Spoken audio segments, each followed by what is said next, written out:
Gente, estou aqui com o Samuel Possebon, editor da Teletime e da Telaviva, o grande expert desses assuntos de telecomunicações e correlatos no Brasil, na minha opinião.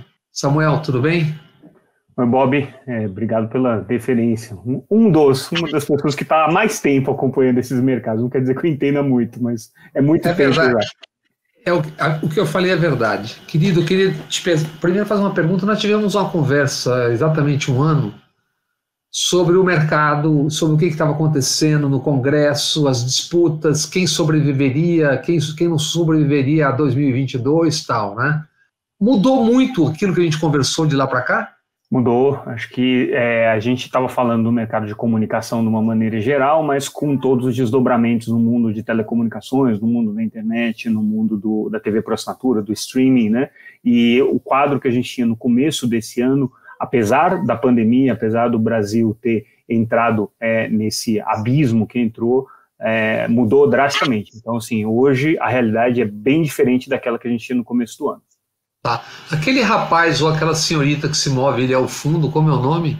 É a Boni é o nosso vira-lata caramelo aqui. Mas não era que estava na solenidade lá que o Bolsonaro pegou o cachorro para vacinar, é outro. Tá, mas, por exemplo, lembra a questão regulatória que estava em disputa no Congresso, que se chamava de feijoada completa? Como está aquilo? Quem são os personagens? Quem está naquela disputa? Ou o que está se discutindo agora? Então, vamos lá. Eu falava que a gente tinha no Congresso uma discussão muito grande sobre o modelo de TV por assinatura que a gente ia ter, com implicações sobre o que aconteceria no mercado de streaming e o que aconteceria por tabela no mercado de comunicação como um todo, né?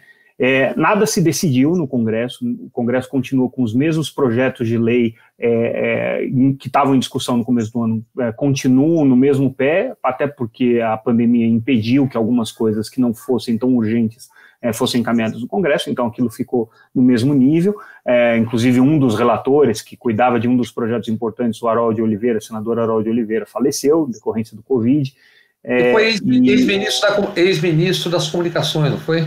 Não, ele não foi ex-ministro das comunicações, ele foi presidente da Comissão de Comunicação do Congresso, que é uma posição importante dentro do cenário das comunicações, mas ele não foi ministro, ele não foi para o executivo, sempre no legislativo, né? Mas, de qualquer maneira, assim, mesmo que não tenha se decidido no Congresso essas questões todas, então os projetos continuam sendo debatidos lá, os reguladores tomaram algumas decisões e alguns encaminhamentos importantes, tanto a Anatel, que regula a área de telecomunicações, quanto a Ancine. Então, a partir dessas decisões, a gente já tem um cenário agora muito mais definido sobre o que vai acontecer nesse segmento de TV por assinatura e de streaming. E, por decorrência, alguns grupos empresariais já decidiram suas estratégias, já anunciaram suas estratégias, Globo entre elas, o que mostram claramente para onde que elas estão indo e para que futuro que eles estão apontando aí o barco. Tá, você falou em Globo, numa conversa que a gente teve, a expectativa, a perspectiva é que Globo, televisão, assim como outras, à exceção da Record, que tem um fundo, digamos, permanente, né, é que eles não sobrevivessem ou não ultrapassassem 2022, fim do governo Bolsonaro, como eram então.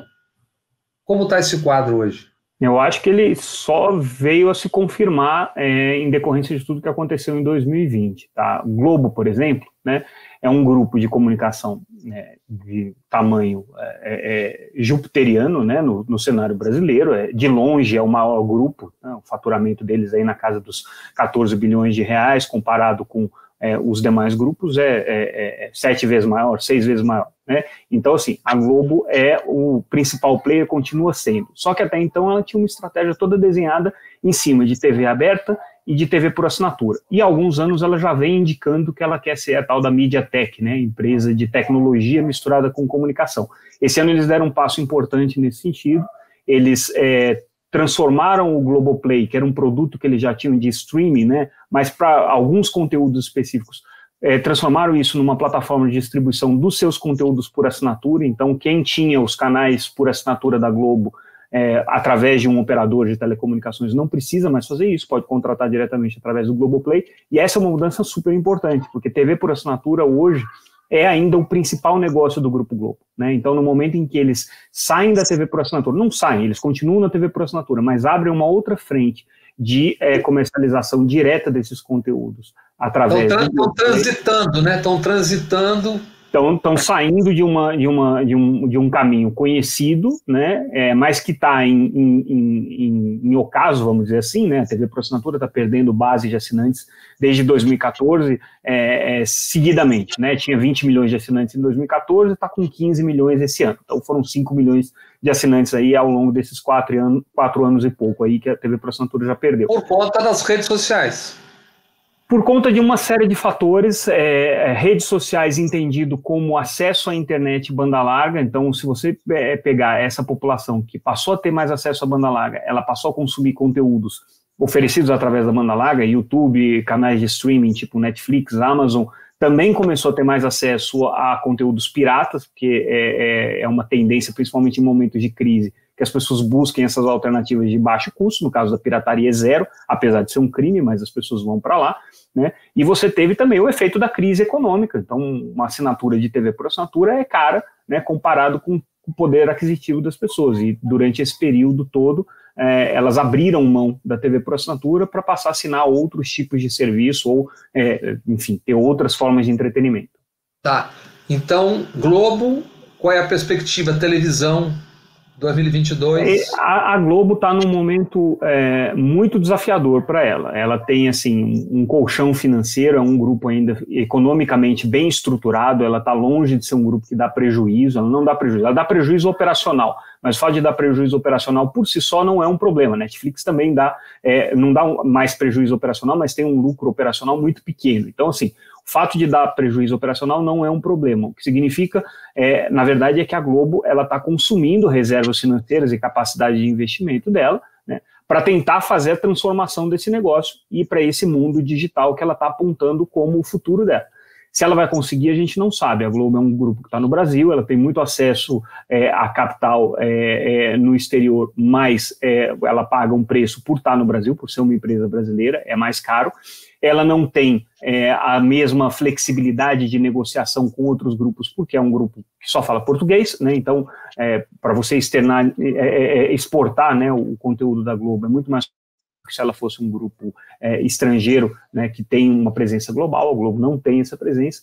Então, ela está nesse momento muito desafiador e, para completar o pacote de desafios que a Globo tem que viver, é a primeira vez que ela vive num governo em que ela claramente numa situação antagônica com relação às lideranças, principalmente do executivo, né? Então, ela vive um ambiente muito hostil para ela do ponto de vista das relações governamentais. E isso tem consequências. À exceção dos anos PT, ela quase sempre fez governos ou era aliada, se não coisa maior do que isso, dos governos, esses anos todos.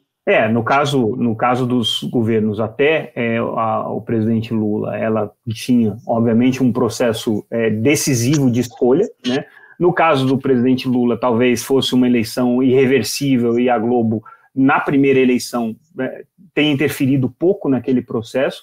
Ela teve um governo bastante amigo, vamos dizer assim, dos interesses do grupo, apesar do discurso histórico, né, de oposição. Então, assim, a gente tem que lembrar sempre que a gente teve o ministro das Comunicações, Miro Teixeira, que era uma pessoa, de alguma maneira, simpática à Globo. Depois a gente teve o Hélio Costa, que foi funcionário da Globo, né, uma pessoa com total alinhamento ao Grupo Globo. Em nenhum momento o governo do PT foi, de alguma maneira,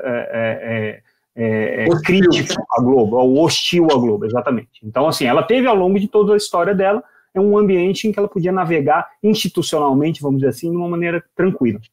Como televisão, você acha que Globo, Band, SBT, à exceção da Record, que eu gostaria que você falasse de novo, eles estarão como tal televisão a partir de 2022, você acha? Globo, sim, eu acho que a gente vai ter ainda a presença ainda vamos ver alguns desses grupos que estão em televisão com uma posição, porque a televisão aberta ainda é uma coisa que tem uma grande repercussão e uma grande importância para a população, principalmente população de baixa renda, né? Quem não tem acesso à banda larga, não tem acesso à TV por assinatura, não tem acesso a outros meios de informação, tem na TV aberta a única forma de se entreter, de se informar, e a TV aberta ainda vai ter esse papel por muitos anos, o que não quer dizer que o mercado não vá se transformar no sentido de que você tem um processo de seleção natural, nem todos os grupos que estão aí, as emissoras que estão aí, vão conseguir sobreviver ao longo desses anos todos, com todas as transformações e necessidade de investimento que eles estão tendo. Então eu vejo assim, a Globo com certeza ainda tendo um papel relevante daqui a 2 ou 3 anos, ainda que a audiência cada vez mais migrando para meios digitais. A gente vai ter a Record com certeza também, por conta de todo o apoio que eles têm de uma máquina ligada à Igreja Universal, e isso faz com que tenha uma certa garantia de receitas, né? Agora, outros grupos, a gente não sabe como é que vão se comportar ao longo desses anos. A Bandeirantes está numa situação societária, né, familiar complicada e economicamente já muito debilitada há vários anos.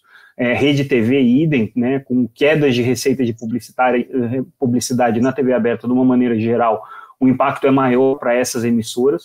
O SBT é uma grande incógnita com relação ao que vai acontecer com o futuro do Silvio Santos, então, quer dizer, ele já está, né, com uma idade avançada, certamente em algum momento vai se aposentar, né, e no momento em que ele se afastar da emissora, a gente não sabe como que os filhos, as filhas, no caso, vão conduzir aquela emissora para um novo passo, né? Então, assim, o SBT ainda é uma incógnita, mas com certeza outras emissoras, inclusive regionais, a RBS está à venda há vários anos, né? Outros grupos regionais perdendo capacidade de sobreviver economicamente, porque a TV aberta ela já não é tão rentável quanto era há alguns anos atrás e ela está perdendo cada vez mais espaço para a internet. Temos uma pimenta nova, um condimento novo nessa história, novo, que eu digo, já tem 2 meses agora, janeiro, né? Que é a questão do BV da Globo, do CAD, do governo Bolsonaro. Explica esse vatapá para a gente aí. Vamos lá. O que é o BV, tal, que as pessoas não conhecem. O BV, simplificando de uma maneira bem rasa, é como se você estivesse pagando uma gorjeta para um garçom num restaurante. No momento em que você é bem atendido, você paga uma gorjeta, você pode dar uma gorjeta um pouco maior para ele num determinado momento. No mercado de mídia, né, agências de publicidade são responsáveis por intermediar a compra de mídia de determinados... Alguém passou aí ao fundo? Passou meu filho aqui. Foi mais ou menos como a Porta dos Fundos, quando Exatamente. Que a gente botando o filho aqui em rede nacional, o filho e o cachorro. Mas então, eu estava dizendo que o BV ele é uma espécie de uma gorjeta em que os veículos de mídia que recebem os investimentos publicitários retribuem para as agências que generosamente encaminham as suas verbas dos anunciantes para aquelas determinadas formas de exibir a publicidade. Então pode ser uma revista, pode ser uma emissora de televisão, enfim. Quem tem um veículo de mídia faz essa retribuição, vamos dizer assim. Que não é tão comum mundo afora já, né? Não é nada comum, é tipo uma jabuticaba brasileira. O Brasil tem, dentro do mercado de publicidade, algumas especificidades, né, que não existem em outros segmentos. A gente não tem birô de mídia como no Brasil, que existe em outros lugares. Aqui no Brasil a gente não tem negociação direta entre anunciantes e veículos, ou pelo menos isso não é uma prática bem vista aqui no Brasil, em outros lugares do mundo mas considerando todas as jabuticabas que a gente tem no Brasil, o BV é uma delas, né, e o BV faz com que as agências de publicidade se sintam mais propensas a colocar dinheiros dos anunciantes, né, grandes marcas, em determinados veículos que comissionam melhor, que pagam uma gorjeta melhor, vamos dizer assim.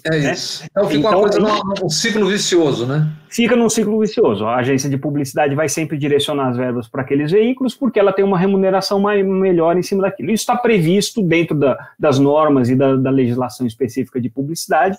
É uma prática que o mercado faz, mas é uma prática que consagrou-se com a Globo e fez com que ela se tornasse um sucesso comercial.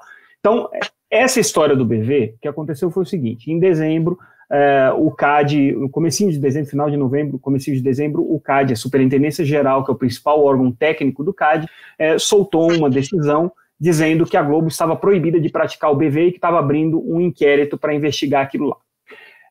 O que significa isso? Tá? O CAD tomou a decisão de investigar a principal prática comercial das emissoras de televisão no Brasil, dos veículos de mídia no Brasil, né?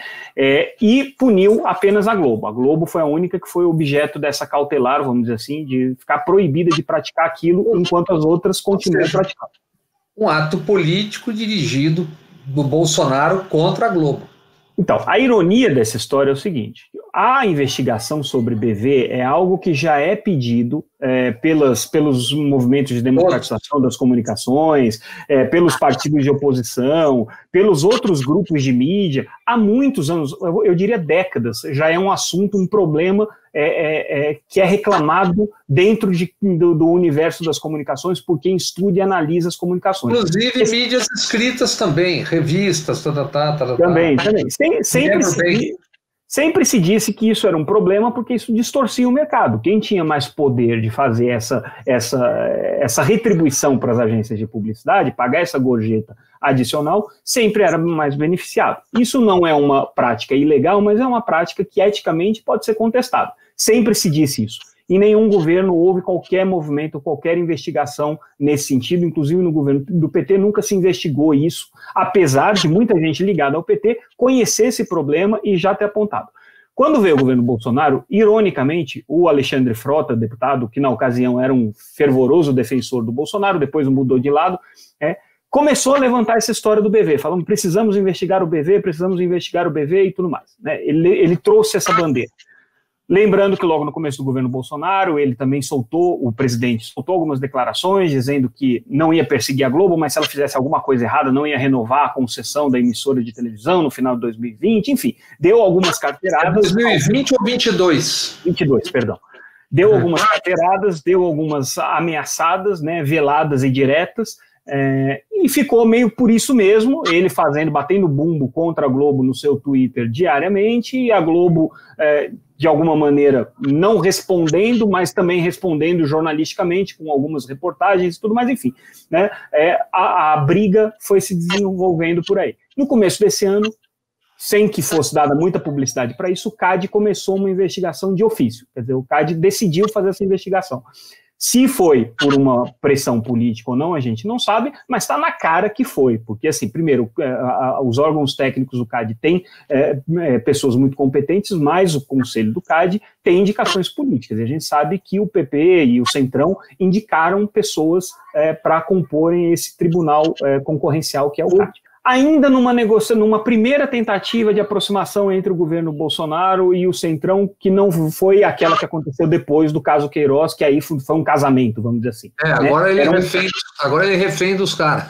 Era um namorico que acontecia ali, você tinha as indicações, mas não era uma coisa muito direta. Mas enfim, de qualquer maneira, esse órgão técnico abriu de ofício essa investigação, que até então todo mundo imaginava que fosse uma investigação em cima do mercado publicitário, tanto que quem foi notificado inicialmente foram só as agências de publicidade, não aparecia nenhum nome da Globo no processo, né?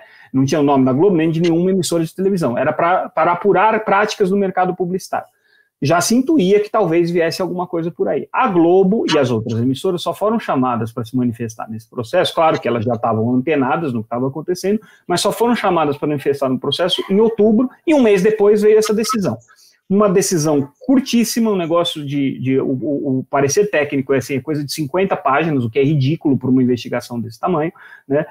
Com uma decisão esquisitíssima, porque só cita a Globo, não cita nenhum outro veículo, e não cita também o que é mais grave, eu acho, né, do meu ponto de vista, não cita nenhum veículo de internet, é como se a internet não fosse um problema no mercado de mídia nesse momento, e todos os órgãos de internet. Aliás, vamos falar disso daqui a pouco, né? Exatamente, todos os órgãos de comunicação na internet praticam a mesma coisa. Esse canal aqui, por exemplo, é objeto de desmonetização, a chamada limitação da publicidade, a todo momento, porque usa a palavra racismo, quer dizer, não importa se você está sendo racista ou se você está tratando dos racistas. Entrou, para. Então, a componente internet dentro da dinâmica do mercado de comunicação não pode mais ser excluída, tá? Ela tem vários elementos que precisam ser levados em consideração, desde poder de mercado que eles têm sobre monetização de canais de YouTube ou do que quer que seja, né? Até as práticas do mercado publicitário que eles fazem, como publicidade programática e tudo mais, até questões mais sérias, como saber se eles são ou não são meios de comunicação, né? Mas isso aí é um tópico que eu acho que a gente pode até explorar um pouco mais ali adiante. O fato é que o CAD, estranhamente, não botou nenhuma emissora, nenhuma empresa de internet nessa investigação, disse que estava abrindo uma investigação à parte. Vamos ver o que vai acontecer. A Secom, a última vez que eu vi, estava pagando 7 milhões ao grupo Google, 4 e tanto para o YouTube no mês. A última vez que eu vi já tem alguns meses. Essa é uma questão que está relacionada a como que o governo tem priorizado suas verbas publicitárias. Claro que você não pode ignorar a internet quando você faz um investimento estatal em publicidade, mas a questão é você saber quais são as regras e quais são as políticas que são seguidas. Por exemplo, quando e o as governo... contrapartidas. Exatamente. Quando publicidade estatal flui para canais de comunicação que não são de comunicação, são canais de desinformação, isso é um problema. Quando o dinheiro estatal flui para privilegiar grupo A ou grupo B, isso é um problema, né? E a gente não sabe, não tem essa transparência hoje sobre quais são os critérios que estão sendo usados ali. Então, concluindo a história do CAD, a Globo tem esse problema agora, tem essa dor de cabeça, ela não está, ela está proibida de praticar o BV, eu acredito que ela vai buscar na justiça uma forma de conseguir contornar isso, porque ela não pode ficar fora do mercado de BV, vamos dizer assim, enquanto os outros estão praticando, senão ela vai ser prejudicada, né? Então, ou seja, ela está perdendo dinheiro. Ainda não acho que isso tenha aparecido, porque a decisão foi de dezembro, então, assim, ainda não deu tempo do mercado reagir, mas se ela passar 2021 inteiro sem pagar BV e todos os outros meios de comunicação pagando BV, obviamente os meios de comunicação os outros vão ser privilegiados em detrimento da Globo no recebimento dessas verbas de publicidade. Tá. 2020, o ano que mudou a história da TV por assinatura no Brasil. O novo posicionamento da Globo, de empresas de telecomunicações, isso significa produção independente? O que significa isso tudo? Significa o seguinte, o que aconteceu em 2020 que vale a pena a gente recapitular e apontar para o que está acontecendo, o que vai acontecer agora em 2021. Em 2020 a gente começou o ano com uma discussão sobre se a lei de TV por assinatura se aplicava ou não à distribuição de conteúdos pela internet, tá? Por que é importante essa discussão? Porque a lei de TV por assinatura traz uma série de salvaguardas para a produção nacional independente de conteúdos. Então, foi uma lei que foi criada em 2011, foi discutida entre 2007 e 2011, mas foi sancionada em 2011, ali no governo Dilma, e era uma lei que uma lei que ainda está vigente e que tem alguns aspectos importantes. Por exemplo, prevê cotas de produção nacional independente nos canais estrangeiros de TV por assinatura. Então, qualquer canal estrangeiro que você assista vai ter conteúdo nacional, aquilo é imposto por cota. Outra coisa importante é que ela cria um mecanismo de financiar essa produção independente. Então, durante muitos anos, a produção independente no Brasil, os produtores audiovisuais receberam uma quantia considerável de dinheiro, em torno de R$1 bilhão, né, por ano, tá, para produzir conteúdos nacionais independentes. Isso se dava através de mecanismos da Ancine, de editais públicos e tudo mais, né? O que aconteceu? Duas coisas aconteceram ao mesmo tempo. Primeiro, no governo Bolsonaro, a Ancine foi implodida por dentro, então ela continua existindo no papel, mas ela está praticamente inoperante desde o início do governo, então esse fluxo de dinheiro não está mais chegando no mercado, e isso está matando o mercado de produção independente aos poucos, por asfixia. E de outro lado, as empresas que tradicionalmente operavam a TV por assinatura como distribuidoras de conteúdo, por exemplo, os grandes estúdios norte-americanos, como Warner, Universal, Fox, Disney, enfim, que produziam conteúdos e eles eram distribuídos na TV por assinatura, passaram a optar por uma distribuição direta ao consumidor via internet. Então, a gente tem Disney Plus, é um exemplo, a gente não tem aqui no Brasil, mas a gente tem, por exemplo, a Time Warner, a Warner Media atualmente, tem o HBO Max nos Estados Unidos, que é uma outra forma de distribuir direto ao consumidor, para não falar de Netflix, de Amazon, que já são conhecidos no mercado brasileiro. E aí, se você não enquadra essas formas de distribuição de conteúdo na lei de TV por assinatura, elas não são obrigadas a ter conteúdo nacional e, portanto, não estimulam a preservação, a proteção da programação brasileira, que é o que a lei de TV por assinatura buscava. Então, esse foi o cenário no começo do ano. Isso não se resolveu do ponto de vista legal, como eu disse, mas os dois reguladores, tanto a Anatel quanto a Ancine, decidiram que o que é distribuído pela internet não precisa seguir a lei de TV por assinatura, o que significa que esse é um mercado agora sem regramento nenhum. Quer dizer, os players de internet podem distribuir conteúdos no Brasil da forma como quiserem, sem ter que cumprir nenhuma obrigação de cotas de conteúdo, sem ter que fazer nenhuma contribuição para o desenvolvimento do conteúdo brasileiro, e nenhum tipo de restrição de propriedade cruzada, por exemplo, atuar só na área de produção de conteúdo e não atuar na distribuição, que é uma outra regra imposta aos operadores de TV por assinatura. Há décadas, quando eu digo nós, eu digo principalmente você e eu, a gente trata da questão da inexistência de uma agência reguladora no Brasil. Para tratar desses temas todos, nós estamos falando aqui, propriedade cruzada ou não, eu nem sei se tem muito sentido hoje ou não, ou mais, né?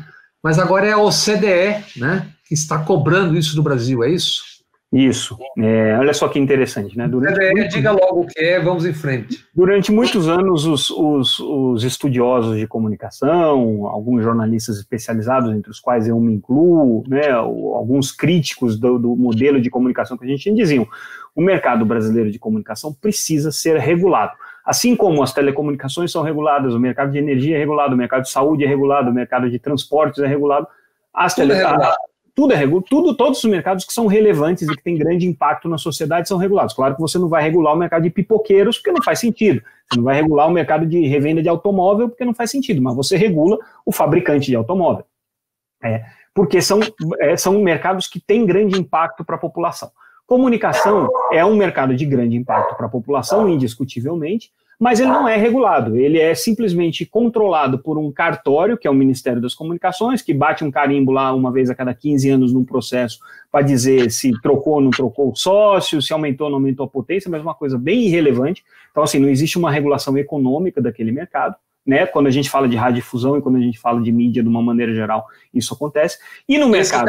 Esse cartório que até há pouco a Globo sempre foi a proprietária, na verdade. Sempre teve os grupos que supostamente deveriam ser regulados por esse cartório, vamos dizer assim, têm grande influência sobre essa burocracia, né? Mas, de qualquer maneira, nunca houve uma regulação econômica como existe em outras áreas, e a gente sempre disse que isso deveria acontecer. O que a OCDE fez foi preparar um relatório. A OCDE que vem a ser... A OCDE vamos dizer assim, é o clube dos ricos, tá? É uma espécie de uma entidade pan-nacional, né, que congrega vários países desenvolvidos ou em desenvolvimento, mas já num estágio de desenvolvimento um pouco mais elevado, que estabelece algumas boas práticas regulatórias e boas práticas para que outros países sigam, né? E, na verdade, é um braço para você fomentar o investimento estrangeiro nesses países. Então, você cria regras mais ou menos comuns em todos os países e você garante aí ao capital uma certa navegação tranquila entre os diferentes países, sem grandes surpresas de pegar, né, países populistas ou regras estapafúrdias, e, enfim, você consegue dar uma normatização geral. É uma organização sem poder vinculante, ou seja, eles não mandam ninguém fazer, eles só recomendam, mas pega muito bem se você fizer parte dessa OCDE. E o Brasil tem um sonho já de muitos anos de ser parte da OCDE. O Bolsonaro começou o namoro dele com o Donald Trump, implorando praticamente para o Donald Trump indicar o país para a OCDE. O Donald Trump o traiu, indicou a Argentina e, enfim, continuamos aí esperando o nosso lugar na fila da OCDE. Mas a OCDE, por encomenda do governo brasileiro, realizou um relatório sobre o mercado de radiodifusão, o mercado de telecomunicações e o mercado de estratégia digital brasileiro, né, para ver como que o Brasil estava nesses segmentos, né? E o relatório da OCDE trouxe esse dado que a gente já sabia, mas que agora está ratificado por um organismo internacional do qual participam todos os países importantes do mundo. E o que eles disseram foi: o Brasil precisa de uma agência reguladora convergente. Não faz sentido o Brasil ter a Anatel para as telecomunicações, o Ministério das Comunicações regulando radiodifusão de uma forma cartorial e a Ancine para regular o mercado audiovisual. Como todos os países avançados do mundo, seja Estados Unidos com a FCC, seja Reino Unido com a Ofcom, seja Portugal com a Anacom, que é a agência reguladora deles, enfim, Todos os países avançados do mundo têm um órgão regulador único que olha toda essa confusão, internet, audiovisual, telecomunicações, radiodifusão, olha tudo. Como é que você chamaria esse pacote? Que não é telecomunicações, o que é isso? O que a gente normalmente é a regulação convergente, né? Agora, convergência já é um termo que está um pouco ultrapassado, né? Um termo que a gente usava muito há 5 anos atrás, 4 anos atrás. Agora você fala mais em regulação digital, vamos dizer assim, né? Comunicação de uma forma geral. Comunicação digital de uma maneira geral, né? Então, a OCDE fez essa análise e fez essa recomendação. Pois bem, agora parece que o governo começou a se mexer no sentido de vamos então ver uma forma de fazer essa regulação. E veja que interessante, isso bate, durante muito tempo as empresas de radiodifusão foram absolutamente contra porque controlavam o cartório e não queriam ninguém metendo bedelho no dia a dia das suas atividades ali, né? Agora, alguns grupos de comunicação, entre eles a Globo, né, entendem que o mercado precisa se profissionalizar, não é hora mais de aventureiros no mercado de comunicação, não é hora... Claro, porque agora você tem os concorrentes gigantescos de fora entrando com a grana que eles não têm. Exatamente, você hoje, a briga aqui não é mais para ver quem vai controlar o mercado brasileiro, a briga é para ver quem não vai ser extinto na invasão da Amazon, na invasão do Netflix, na invasão da Disney, na invasão de todos os grupos estrangeiros. Quem de fora vai controlar o mercado brasileiro se não cuidarem?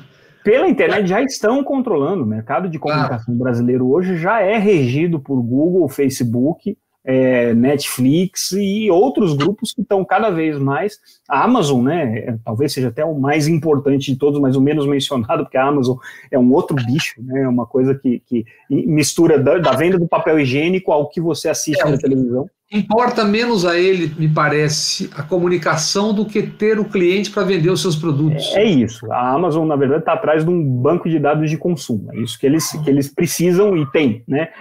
Mas, de qualquer maneira, o mercado está completamente diferente do que a gente tinha hoje.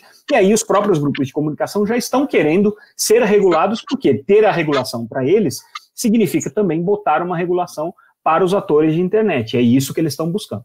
E como a geopolítica dos grupos de comunicação, das emissoras de TV, no caso das intenções políticas do governo Bolsonaro, como é que isso pode se colidir ou se fundir? O que você acha que vai acontecer aí? Então, o governo Bolsonaro, a única concessão que ele fez a esse fisiologismo político, né? Não que ele não tenha feito outras práticas fisiológicas, tá? Mas assim, a esse fisiologismo político foi recriar o Ministério das Comunicações, que até então, até o começo desse ano, né, ainda era Ministério de Ciência, Tecnologia, Comunicações e Inovação, e aí foi dividido, e aí agora temos o Ministério das Comunicações, que é comandado, né, pelo ministro Fábio Faria, que vem a ser genro do Silvio Santos. Então é um deputado que tem fama de ter um bom trato político, mas que notadamente é ligado à área de comunicação, especialmente ao SBT. O que não quer dizer necessariamente que ele atue em favor do SBT, mas obviamente ele discute questões de comunicação no jantar de domingo com o sogro, né? Acredito eu, no Natal, por exemplo. Né? E no Hanukkah. Ou no Hanukkah.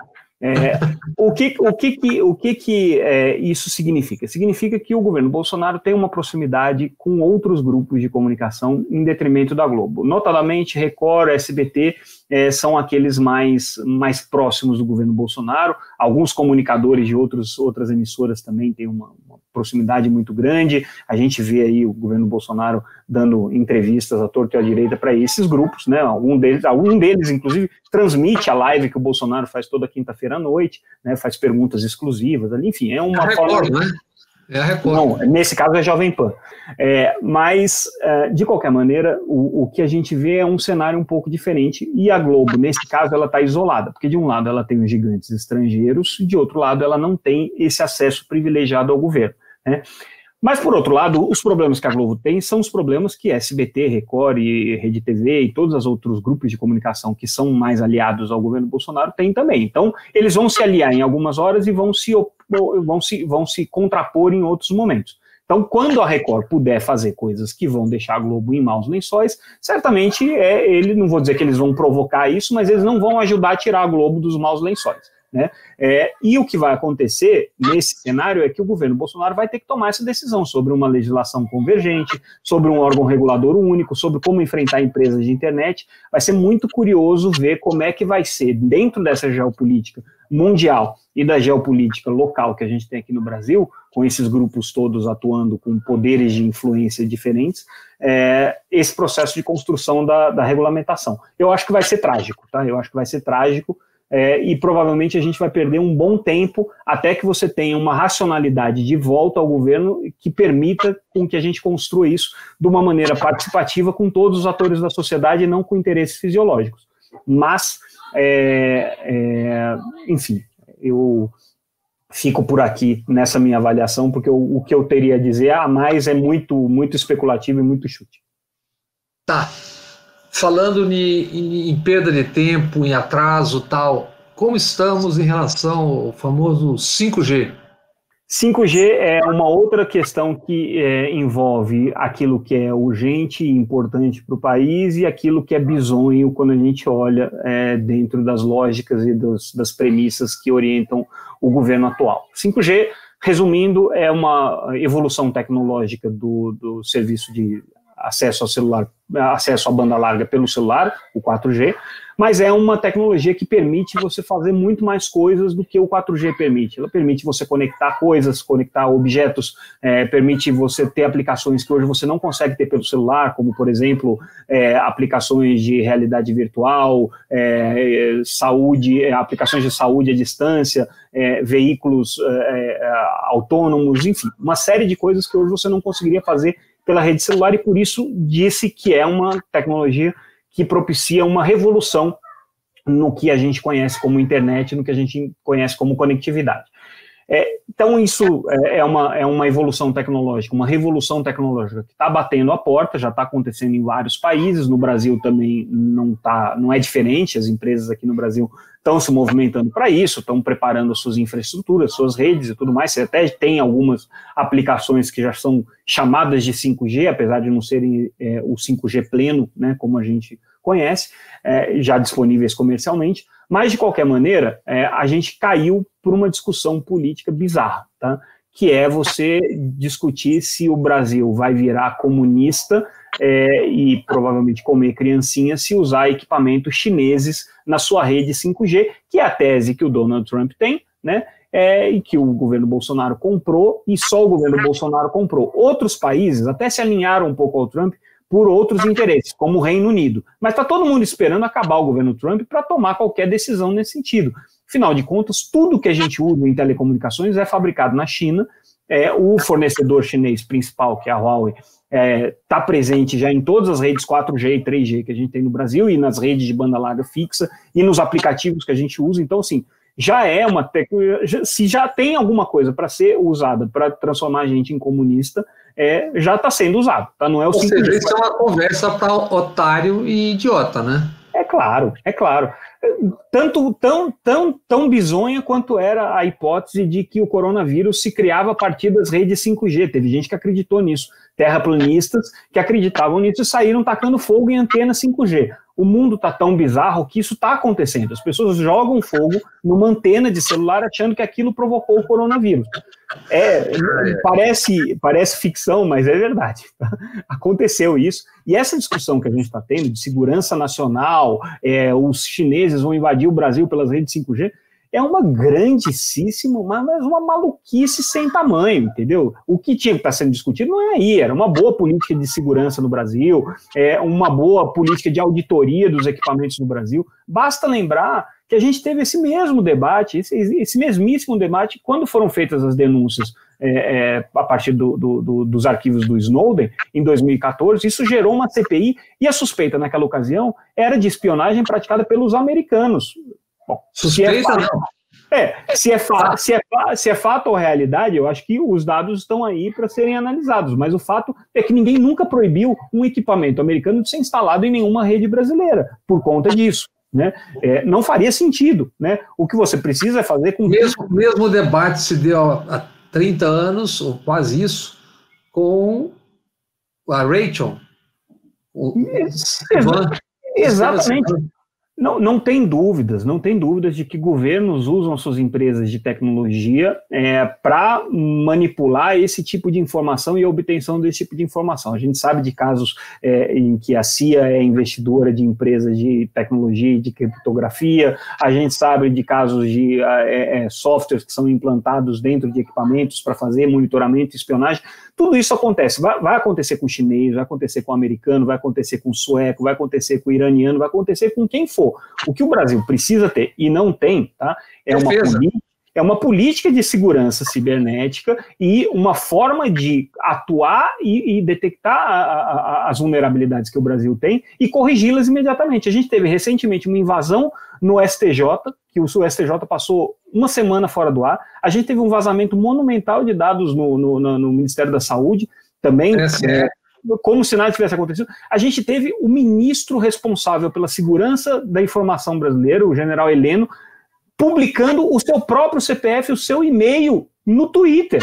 Então, assim, se a pessoa que é responsável pelo principal órgão de segurança do Brasil faz isso, tá? Não é o problema, não é o equipamento chinês, desculpa, né? Não é. Não, a gente entrega tudo. Eu me lembro daquela campanha em 2018, o Brasil que você quer, da Globo, todo mundo mandou o seu telefone para lá, ele cruza aquilo com a Globoplay e você tem os intestinos do país, pô.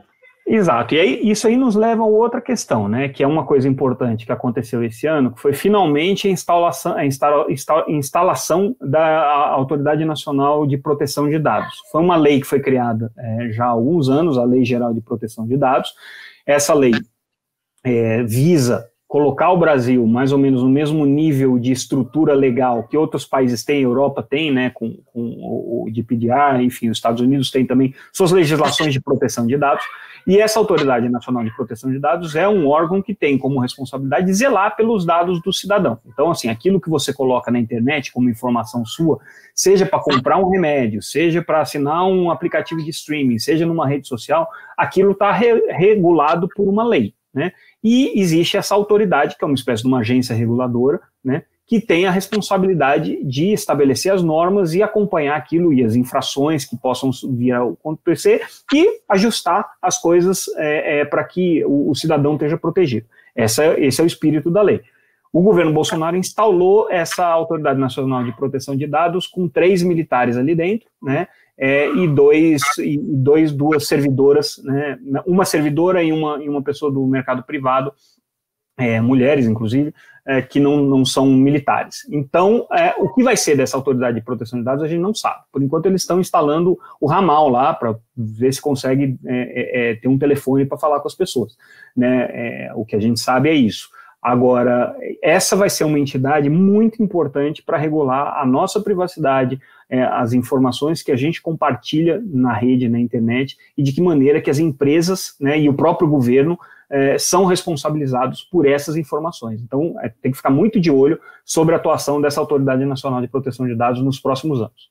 Vamos chegando às questões finais. O que significou, o que significa a novidade desse ano? Foi a CNN, na verdade, se firmando como uma televisão, entrou, o que significou, o que significa na sua opinião? Do ponto de vista jornalístico, é bom porque eles trouxeram, né, um contraponto à Globo News com, por enquanto, uma grande capacidade de investimento, né? Então, assim, eles contrataram muitos jornalistas, eles fizeram coberturas extensivas, exaustivas, forçaram a Globo News a, de alguma maneira, buscar o terreno que poderia ter sido perdido para o concorrente. Do ponto de vista de audiência, eles estão tendo resultados interessantes e tudo, mas não dá para você dizer assim que desbancaram a Globo News. Eu acho que a Globo continua sendo hegemônica como canal de notícias brasileiro, né? Ainda tem esse peso relevante. Agora, qual que vai ser o desempenho da CNN com relação a questões políticas mais delicadas, como que eles vão se posicionar em relação ao governo, como que eles vão se posicionar em relação a pautas que desagradam o governo, a gente teve sinais dúbios aí, né, durante esse período. Em alguns momentos parecia que eles eram pró-governo, em outros momentos parecia que eles iam insinuar um enfrentamento. O que eu acho, e é uma opinião muito pessoal minha, Eu acho que se a Globo News peca por ter uma posição única e você não tem nenhum tipo de contraposição de ideias ali, né, os jornalistas, todos eles mais ou menos vão pelo mesmo caminho, você vê um ou outro pontinho fora da curva, mas todo mundo você meio que espera, você já sabe o que esperar do que ele vai dizer. O erro da CNN está sendo colocar alguns comentaristas que estão beirando o terraplanismo, entendeu? Então, assim, você já sai do nível da racionalidade. É um falso debate, na verdade, né? Eu acho que, assim, é a responsabilidade da imprensa, a responsabilidade do jornalismo, de uma maneira geral, trazer a discussão sempre para o racional, sempre para aquilo que parte de mesmas bases, mesmo que você tenha um pensamento mais à direita ou mais à esquerda.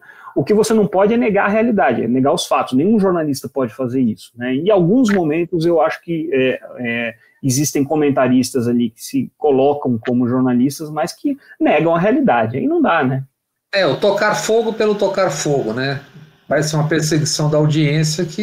A Globo, tradicionalmente, ela não nega a realidade. O que ela faz é não contar a realidade quando aquilo não interessa.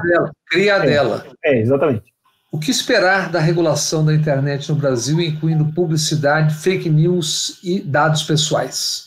Então, aí essa é a grande questão que o mundo inteiro está enfrentando, que é como regular a internet, como regular esses gigantes, né, essas grandes corporações globais que têm alcance de bilhões de pessoas, né? Google, Facebook, Twitter e por aí vai, né? Cada um desses aí que se lança, TikTok, que é uma novidade de não mais do que 2 anos, também já beirando bilhões de usuários. Então, assim, quando você vai para essa escala global da internet, você está falando de um poder de manipulação das pessoas muito grande, né? E nenhum país do mundo tem uma regra para como regular isso. Não tem uma regra tributária de como tributar esses grupos, não tem uma regra de como enquadrá-los dentro das legislações locais de comunicação, não tem uma regra de como responsabilizar esses grupos, né? E isso é um grande problema. A gente já viu esse problema acontecer em processos eleitorais no mundo afora, a gente já viu esse problema acontecer em vazamentos de dados no mundo afora que aconteceram. No Brasil, inclusive, né? Assim, e existe aí é engraçado, é curioso, né? A gente vê como coisas que parecem paradoxais, no final das contas, se alinham e convergem para um interesse comum. As empresas de comunicação, que sempre foram acusadas de manipularem a opinião pública, de não darem visões plurais, de elegerem políticos do seu maior interesse em detrimento de outros e tudo mais, tão preocupadas com esse assunto, né, que falaram, opa, então nós, empresas de comunicação tradicionais, né, emissoras de televisão, jornais, revistas, né, queremos que a internet seja regulada, né. Eles estão certos em buscar essa regulação do ambiente de internet. A questão é se eles querem também que essa regulação valha para eles, né. É a volta do cipó de aroeira no lombo de quem mandou dar. Exatamente. Então, assim, tudo que vai volta, né. Para toda ação tem uma reação. Os grupos de comunicação os grupos de internet têm algumas questões críticas que ainda precisam ser respondidas em relação a como eles atuam no mercado de comunicação. Por exemplo, as regras de publicidade, tá? Eles têm um alcance muito maior, eles não seguem os mesmos regramentos de publicidade que as empresas de comunicação tradicionais seguem, eles não têm as mesmas restrições de capital estrangeiro que as empresas de comunicação seguem. Então, essa é uma questão que está colocada. Outra questão que está colocada é tributação, né? As empresas de internet, muitas delas não estão baseadas no Brasil, vendem publicidade a partir de outros países, não são tributadas da mesma maneira como se tributa aqui no Brasil e, em alguns casos, como é o caso do audiovisual, não contribuem para o desenvolvimento do audiovisual nacional como as empresas que atuam aqui no Brasil contribuem. Então, essa é uma questão que precisa ser colocada. E a discussão mais crítica, que é o debate sobre fake news e sobre manipulação da opinião pública, desinformação e tudo mais, no fundo, passa por uma questão que é central, que é você definir se essas empresas de internet são ou não são agentes de comunicação social. Tradicionalmente, eles se colocam como plataformas, eles não são meio de comunicação. Mas isso começou a mudar, acho que em 2017, nos Estados Unidos, quando os anunciantes começaram a cobrar segurança para a sua publicidade, que estava caindo em qualquer coisa daquelas. Então, essa discussão está se dando fora lá há muito tempo. Está se dando... É isso. Mas o que que eu, por exemplo, eu estou até colocando essa questão como alguém que tem um canal, nosso canal Bob Fernandes no YouTube, é o seguinte, eles são tão poderosos e falta tanta transparência e tem uma grande arrogância que, por exemplo, eles não se moveram aqui nem em lugar nenhum do mundo para que os seus algoritmos reconheçam qual é a diferença entre você estar sendo racista ou homofóbico e você apenas estar tratando jornalisticamente disso. Então eles desmonetizam, ou seja, não precisa pagar, não precisa botar tudo. Qualquer questão que entrar lá, isso o Kennedy assassinado hoje levaria a desmonetização, porque é um assassinato no título, entendeu? É isso, é absurdo. Isso tudo passa por uma discussão mais ampla, né?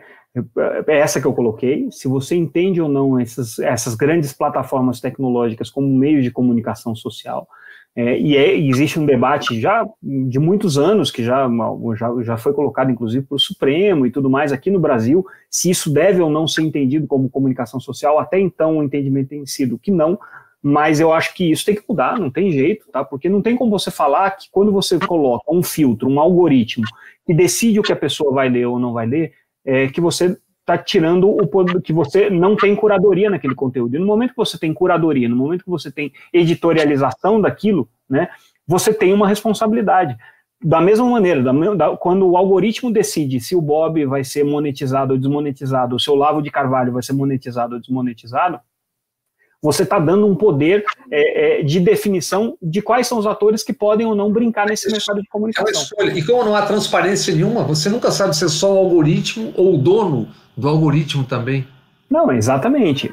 Por outro lado, são veículos privados que têm as suas próprias regras e têm lá os seus termos de uso. Quando você entra lá, você sabe quais são os termos de uso. Você sabe, se você puser uma pessoa pelada, provavelmente aquela foto vai ser retirada, mesmo que seja um índio. Aí você tem toda a discussão, mas isso aqui tem valor artístico. Você usou um grande exemplo.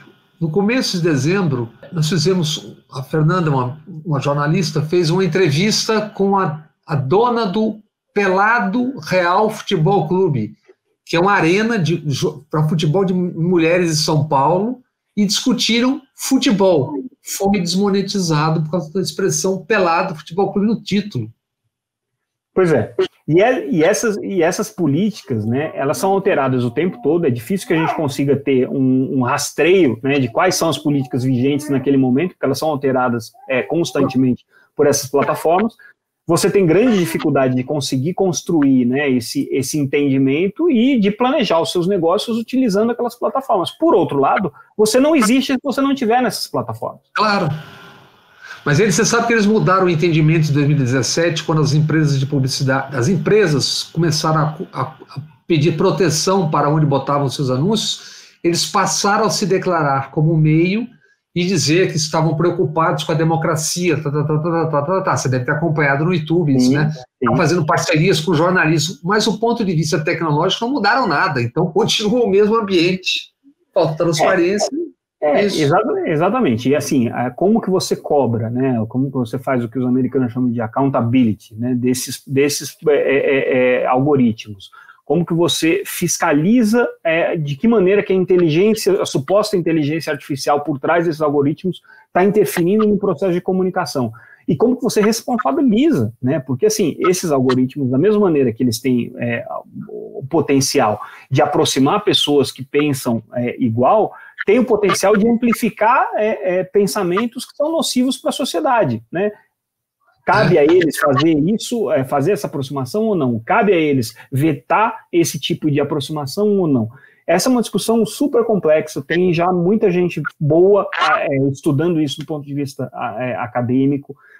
Nenhum regulador no mundo conseguiu chegar num modelo. Você tem países mais intervencionistas, como a França, como em geral a Europa, né, acaba sendo um pouco mais agressiva, mais cuidadosa nessa frente. Você tem países que são absolutamente abertos e deixa a coisa rolar solta, como é o mercado nos Estados Unidos, porque as empresas são americanas, então, no final das contas, são divisas que eles estão trazendo para o seu próprio país, né? Mas, assim, esse é o debate do futuro, tá? Eu só tenho medo da gente ter esse debate com temperos de insanidade e irracionalidade, que é o que a gente tem tido em qualquer discussão, seja vacina, seja 5G, seja todos os pontos aí relevantes que a sociedade brasileira está discutindo nos últimos meses aí com esse governo. E é por isso que nós estamos discutindo isso aqui, e é bom que esses grandes meios acordem, porque se continuar como está, daqui a pouco eles podem ser vítimas, assim como a gente está tratando dos meios do Brasil sendo vítimas do que sempre negaram e nunca quiseram. Daqui a pouco esses grandes plataformas do mundo enfrentarão o mesmo problema, porque isso vai se avolumando, se avolumando, se avolumando. Exatamente, assim, é um problema cada vez mais crítico, cada vez mais complexo de ser resolvido, que precisa de ação rápida, e agora, esse debate não pode se dar a quatro paredes com 3 generais de 3 estrelas ali, né? Não estou nem falando 4, estava falando 3, porque para dar um crédito ali para a turma. Mas isso aí precisa ser um debate com a sociedade, tá? Um governo que não gosta de decidir nada em discussão ampla, ou discussão que envolva outros atores ou outras formas de pensar, vai ser difícil sair alguma coisa de produtivo dessa discussão.